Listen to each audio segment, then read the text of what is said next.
Anytime Ijaz attacks the Bible, he shows that he's smarter than Muhammad, better than Muhammad, knows more than Muhammad. Why?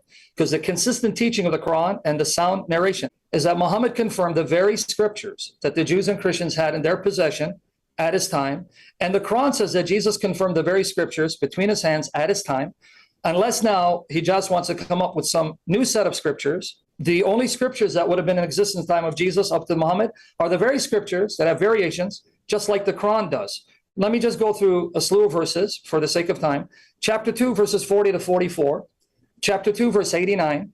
Chapter 2, verse 91. Chapter 2, verse 101. Chapter 2, verse 113. Chapter 2, verse 121.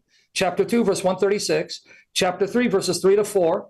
Chapter 3, verse 50. Chapter 4, verse 47. And then we go to chapter 5, verses 43 to 48, 66 to 68, and on it goes. And then the sound narration. So, Ijaz, make my day, help me to hang you.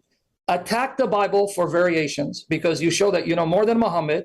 That means you expose him as a false prophet. But if you believe in Muhammad, you have to accept the Bible, and he's still a false prophet because Muhammad was an ummi. He did not know that his Quran contradicts the Bible. The books of the Bible, as we have them today, we can't authenticate them.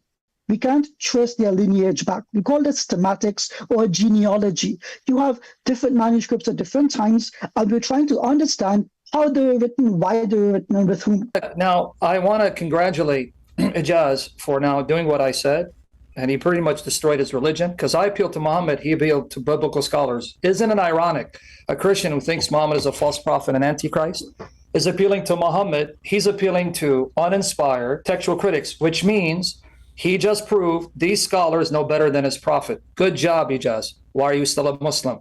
You need to repent. So if these textual critics that you are selectively slighting and misquoting, because you don't quote in context, are right, Muhammad is wrong. Allah is wrong, because Muhammad had no problem with the variations in the manuscripts that existed amongst the Jews and Christians, unless you're saying he was that much of an ummi, that much ignorant, he didn't know that the Christians, their Old Testament would have variations with the Jewish scriptures, because he confirmed them. You'll find that in chapter 3, verses 3 to 4, chapter 5, verse 48, chapter 2, verses 40 to 44. But then to add insult and injury to your case, in chapter 3, verse 50, in chapter 5, verse 46, in chapter 61, verse 6, it says, Jesus confirmed, musaddiqan lima bayna yadayhi, confirmed the scriptures between his hands. Well, did Allah not know that at the time of Jesus, there were different textual traditions of the Old Testament that were not uniform? They had variations. So is he deceiving Jesus? Did your God deceive Jesus to confirm all the scriptures, not a word about the variations, proving textual corruption? So you know more than your God and your prophet. Why are you a Muslim? Because it seems like you guys want open dialogue here. Yeah, that's what we want. And I can corner them. They can't run. You'll never get to me. Did you guys want to ask Ijaz a question, or did Ijaz have a question for you guys? They wouldn't ask. One answer. Go ahead, Ijaz. What's your question? Yeah, a simple question. Okay. Why did the scribes omit in the Vulgate that Jesus doesn't know the day or the hour when it addresses him as the son, speaking of the person, not speaking of natures? You said about scribes changing the text. So that is referring to the veracity of the scriptures.